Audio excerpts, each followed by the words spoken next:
தேர்தல் அறிக்கையில் ஒவ்வொரு முறை கதாநாயகனாக இருக்குது. இந்த முறை எப்படி இருக்கு?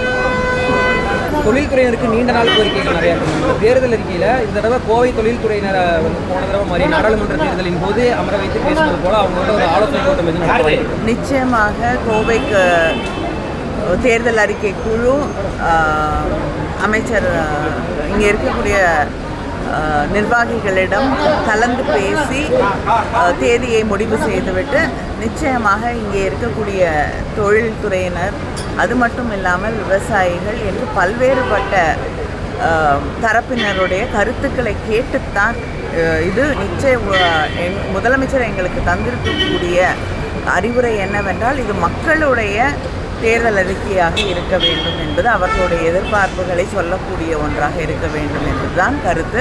அதனால் நிச்சயமாக இங்கே கோவைக்கு வரும்பொழுது தேர்தல் அறிக்கை குழு இங்கே இருக்கக்கூடிய அத்தனை தரப்பு மக்களையும் சந்திப்போம். உறுதியாக இங்கே இருக்கக்கூடிய தொழில் முனைவோரையும் சந்திப்போம். கடந்த முறை 500 வாக்குறுதிகள் 500 இதை கொடுத்துருக்கோம். இந்த முறை ஏதாவது இல்லைங்க, மக்களுடைய தேவை என்ன என்பதை கேட்டு தெரிந்து கொண்டு எதையெல்லாம் செய்ய முடியுமோ அதை வாக்குறுதிகளாக தேர்தல் அறிக்கையாக உருவாக்க முடிவு செய்திருக்கிறோம். அதனால் எண்ணிக்கை அப்படிங்கிறதெல்லாம் கணக்கு கிடையாது. தமிழ்நாட்டில் பெண்களுக்கு சிறந்த மாநிலம், பாதுகாப்பில் சிறந்த மாநிலம்ன்றது ஆற்காடு நவாப் காவை பாராட்டியிருக்கிறாரு.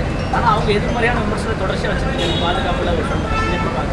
அரசியல் காரணங்களுக்காக தேர்தல் நேரத்திலே பல பொய்யான விமர்சனங்களை சில பேர் வைப்பார்கள். அதுக்கெல்லாம் பதில் சொல்ல முடியாது. உண்மையான நிலவரம் என்ன என்று இங்கே இருக்கக்கூடிய ஊடகத்துறையைச் சேர்ந்த அத்தனை நண்பர்களுக்கும் தெரியும். அதனால் நான் இதுக்கு மேலே விளக்கமாக சொல்ல வேண்டிய அவசியம். மகளிர் அணி, இளைஞர் அணி, சிறுபான்மையினர் மக்கள் அவங்களோட ஓட் பேங்க் அதிக அளவில் திமுக இருக்கக்கூடிய ஒரு சூழ்நிலை. இளைஞர்கள் பட்டாலும் மகளிர் ஓட்டும் அதிகம் தாவேக பக்கம் போகிறதா சொல்லியிருந்தாங்க. நேற்று அந்த கிறிஸ்துமஸ் விழாவில் சிறுபான்மை மக்களர் ஓட்டும் அதிக அளவு அவங்களுக்கு வரும் அப்படிங்கிற மாதிரி ஸ்டேஜ்லேயே அவங்க பல இல்லைங்க, யாருக்கு எந்த வாக்குகள் எப்படி போகுது அப்படிங்கிறது தேர்தல் முடிந்த பிறகு உங்களுக்கு மிக தெளிவாக தெரியும்.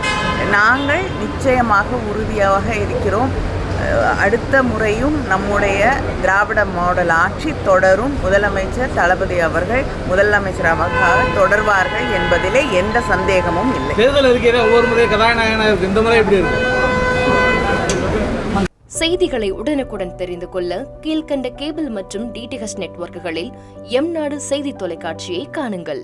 பாதகம் செய்பவரை கண்டால் நாம் பயம் கொள்ளலாகாது பாப்பா.